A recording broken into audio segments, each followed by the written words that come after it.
Salve, torcedor Cruz Maltino, chegando com mais um informativo para o canal Detetives Vascaínos. Semana importante de estreia do Vasco na Série B, competição encarada por todos com total prioridade, para o gigante da colina voltar à elite do futebol brasileiro. Antes de mais nada, já deixe seu like nesse vídeo, ajude o canal a crescer na plataforma. E quem só assiste aos nossos vídeos, mas ainda não se inscreveu, se inscreva, hein? Importante a sua inscrição e essa moral. Bom, nesse vídeo hoje vamos falar dos reforços que estão chegando e focar num que em breve será anunciado, o atacante chileno Carlos Palacios. Já acertado com o clube, o jogador chega sob enorme desconfiança, depois de não obter no Internacional o rendimento que era esperado por todos. Afinal, no Chile, o cara era fera. Será que no Vasco vai redescobrir o seu futebol? E para explicar todo esse processo e entender um pouquinho a situação, eu recorri a um dirigente do clube que o projetou para o futebol, que é o Unión Española, e um jornalista chileno, que vão trazer mais detalhes do atleta. Além disso, fui ouvir um colega da imprensa gaúcha, que vai explicar os fatores que levaram Carlos Palacios a decepcionar do Internacional. Portanto, fique ligado até o final e vamos em frente! Bom, e a semana promete, hein? Dentro e fora de campo. Sexta-feira o Vasco já inicia sua caminhada rumo à Série A diante do Vila Nova de Goiás em São Januário. Enquanto isso, fora de campo, a diretoria continua correndo atrás de reforços, mapeando alguma nova oportunidade de mercado, para tentar melhorar as carências do elenco. São esperados os anúncios do lateral direito Gabriel Dias, que chega em definitivo e vai assinar um contrato válido até dezembro de 2023, dos atacantes Eric, que veio do Ipiranga de Erechim por empréstimo até o fim do estadual de 2023, e Zé Vitor, que chega em definitivo com o Marcílio Dias mantendo um percentual dos direitos econômicos. Mas um jogador em especial, galera, é aguardado de forma mais, digamos assim, especial. Trata-se do atacante Carlos Palacios, com o apelido de La Gioia. O chileno desembarcou no Beira-Rio em março de 2021, cercado de muitas expectativas. No entanto, nunca conseguiu corresponder. Sofreu para se adaptar, foi acometido por lesões e apresentou dificuldades para conseguir uma sequência entre os titulares. Sem espaço por lá e com o convite do Vasco, o jogador e seu staff não tiveram dúvidas em fechar com o clube carioca. Como eu já disse anteriormente, o Palacios sempre foi considerado uma das principais promessas surgidas no Chile nos últimos anos. Ele foi lançado nos profissionais do Unión Española em 2018, quando tinha apenas 17 anos, e por um cara que conhece a posição como ninguém, o ex-atacante do Boca Juniors e da seleção argentina, o Martín Palermo, que comandou o clube chileno entre 2017 e 2018. Conforme apurei com alguns jornalistas chilenos, na época o jogador atuava preferencialmente aberto pelos lados de campo, seja na direita ou na esquerda, e também como meio atacante atrás do centroavante. Mas jogando centralizado, deu um certo trabalho, mas eu consegui buscar dois profissionais do Chile que pudessem nos falar um pouquinho sobre o Carlos Palacios e também como estão, as expectativas por lá pela chegada dele no Vasco depois da péssima e frustrante passagem pelo Internacional de Porto Alegre. Inicialmente eu vou trazer um jornalista, aquele cara que é o analista, o colega Benjamin Bonhomme, da ESPN do Chile. Nesse áudio que ele me enviou hoje pela tarde, ele fala da expectativa que cerca essa contratação do Palacios pelo Vasco e a possibilidade de, no Clube Cruz Maltino, o jogador retomar o seu futebol y voltar para la selección chilena. Confira ahí. Hola Marcus, ¿qué tal? ¿Cómo estás? Un gusto saludarte desde Chile con Carlos Palacios que se va al Vasco da Gama. Es una realidad, acá también en el fútbol chileno manejamos esa información. Carlos Palacios es un jugador de mucha proyección acá en Chile, mucha proyección. Fue figura del campeonato, los campeonatos que jugó con la Unión Española, nominado en las divisiones inferiores de la selección, también del propio equipo hispano, y da el salto al Inter de Porto Alegre.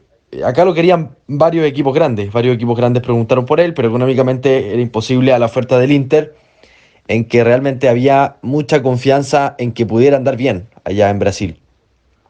No fue así, pero de todas maneras es un futbolista de 21 años, muy joven, pero que ha sumado convocatorias a la selección chilena adulta. En las eliminatorias alcanzó a jugar 4 partidos, no quizás de la mejor manera y no quizás con la continuidad que uno esperaba, pero sin lugar a dudas que Carlos Palacios es un jugador de proyección acá en el fútbol chileno, y esa es la expectativa que hay en su cambio al Vasco da Gama, que pueda reencontrarse con su fútbol y que pueda volver a ser una alternativa en la selección chilena que aparecía hace un año como la gran alternativa para el recambio del fútbol chileno.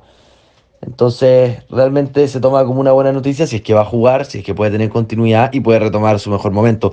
Acá hay varios clubes chilenos que trataron de repatriarlo una vez que no andaba en el Inter, que trataron de traerlo a préstamo, no funcionó esa figura y ahora la idea es que se valorice nuevamente allá en el Vasco. Agora vamos ouvir um dirigente do União Espanhola, clube que projetou Palácios para o futebol. Hoje pela manhã eu conversei com Luiz Baquedano, gerente esportivo do clube chileno. Ele rasgou elogios ao jogador, me informando que é um jovem muito talentoso e que desde pequeno se destacava no futebol de base. Destacou também que o Palácios se move muito bem pela frente de ataque e tem muita potência em seus chutes de média distância. Nesse depoimento, o gerente esportivo aproveita para mandar um recado para o Palácios devido a sua chegada ao Vasco. Ouça aí. A través de este medio le mando un saludo cariñoso a Carlos Palacio, que le vaya estupendo en Río de Janeiro con Vasco da Gama, un club tan prestigioso y tan importante del fútbol brasilero. Va a ser una linda carrera allá en esas lindas tierras brasileras. Le mando toda la energía y todo el éxito del mundo a este tremendo jugador que nació en Unión Española, Carlos Palacio. Un abrazo grande e muitas felicidades. Bom, mas nem tudo são flores, né, galera? Como já foi dito, o Palácios não disse a que veio no Internacional. Em 2021, por exemplo, disputou 33 partidas com apenas 3 assistências e nenhum gol marcado com a camisa colorada. Com atuações discretas no time, ainda treinado pelo Miguel Ángel Ramírez, o chileno perdeu um certo espaço, né, após a chegada do Diego Aguirre ao comando técnico colorado. Quando o atual técnico, o Alexander Medina, assumiu em 2022, se esperava, né, que ele fosse ganhar mais oportunidades. Ledo engano. Nesse ano só atuou 29 minutos e ficou jogado por lá de escanteio. Mas quem vai falar sobre essa situação no Internacional mais a fundo e as razões que fizeram o Palácios não render por lá é o experiente repórter Rodrigo Oliveira, da Rádio Gaúcha. Fala aí, Rodrigo! O Carlos Palacios foi contratado no início do ano passado como grande investimento da direção do Inter, a grande aposta para o longo prazo, e a ideia na época era que ele fosse o ponta-direita do técnico Miguel Ángel Ramírez. O Ramírez tentou implementar no Inter o jogo de posição, aquele modelo de posse de bola inspirado no jogo do Guardiola, que acabou não dando certo. E o Palacios foi muito mal, por várias razões. Primeiro, porque o Inter, o grupo do Inter como um todo, não entendeu o modelo do Medina ou não se adaptou ao modelo do Medina e o modelo não deu certo. E segundo, porque o Palacios teve muitos problemas de adaptação ao Brasil, a Porto Alegre. É um menino novo, era a primeira vez que ele estava vivendo fora do Chile. Então, no início, ele decepcionou em campo por conta dessas razões, e esses relatos de falta de adaptação foram recorrentes ao longo do ano passado. E, além disso, o Palacios acabou não dando certo na ponta direita, na posição que o Inter tentou colocar ele num primeiro momento. Então, quando saiu o Ramírez, o Palacios acabou, de certa forma, sendo descartado ou virando reserva. No final do ano passado, por conta de alguns desfalques, o técnico Diego Aguirre colocou o Palacios como meio atacante centralizado. E o Palacios foi muito bem.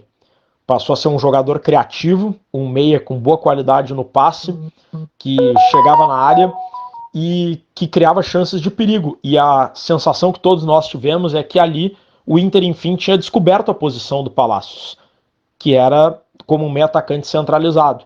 E, além disso, ele parecia ter, enfim, se adaptado a Porto Alegre, ao Brasil, e a gente acreditou naquele momento que, enfim, o Palacios tinha desencantado, enfim, o Inter tinha ganhado um reforço para 2022 e que 2022 pudesse ser o ano do Palacios, nessa posição de meio atacante centralizado.